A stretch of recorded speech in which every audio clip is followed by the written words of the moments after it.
Salam dostlar, bugün sizler üçün qışda hamımızın iştahla sevərək yediyimiz xırçıltılı qalan alça turşusunun hazırlanma reseptini göstərmək istəyirəm.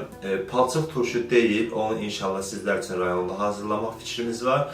Bugün sizlər üçün bu gördüyünüz mövsüm alçasından necə turşuya qoyulmalıdır, onu sizə təqdim edəcək. Ən əsas məsələ alça böyük də olsa, balaca da olsa, əsas odur ki, bərk olsun. Bərk oldusa, yaxşı alınmasının qarantisidir.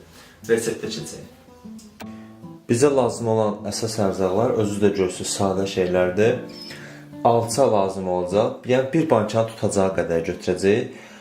Üzüm sirkəsi lazımdır. Əgər üzüm sirkəsi yoxdursa, alma sirkəsindən də hazırlamaq olar. 2 yemək qaşığı, yarım yemək qaşığı xörək duzu, çalışın narın duzundan istifadə etməyin. 1 yemək qaşığı şəkər tozu, giləmərzə lazım olacaq bizlərə. 1 yemək qaşığı və qara dənəvər istiotdan da azacıq lazım olacaq ətrinə görə.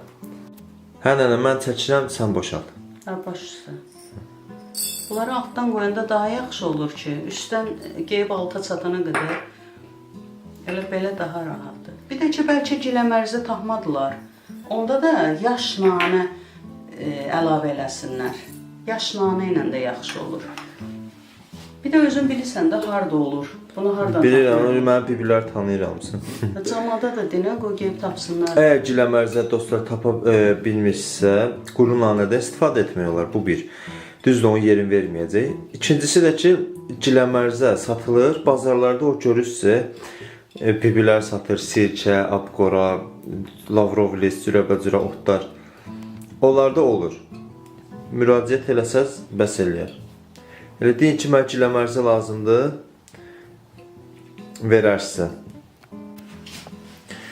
Qəşəng kip yığandan sonra qəfədandan üstünə qaynar su əlavə edirik. Bir dənə ən əsas ipucu ondadır ki, su qaynar olmalıdır. Gözləməyin qaynardan düşsün, sonra istifadə edərsiniz. Altın söndürən kimi götürün.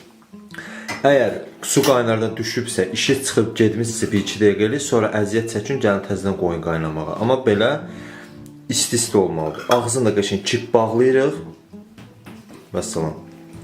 Aynen, bankanı da gizlətməyi bildiyim meçdə xəziyyəkindir. Hə, söz verin. Gördünüz ki, bu axmır, deməli tamam bağlandı. Bunu belə qoyuruq, bükürük. Bükürük, üstünə də bir dənə qalın ədyaldan zaten. Bir gün qalmalıdır, düzdür? Hə, bir gün qalsın, səhərə soyuyacaq. Soyuyandan sonra açırıq, qoyuruq şkafa, qalır qışı. Vəssalam, çox asandır. Belə dostlar, hazırlayan hər kəsə nuş olsun. Bəli. Nuş olsun hamına.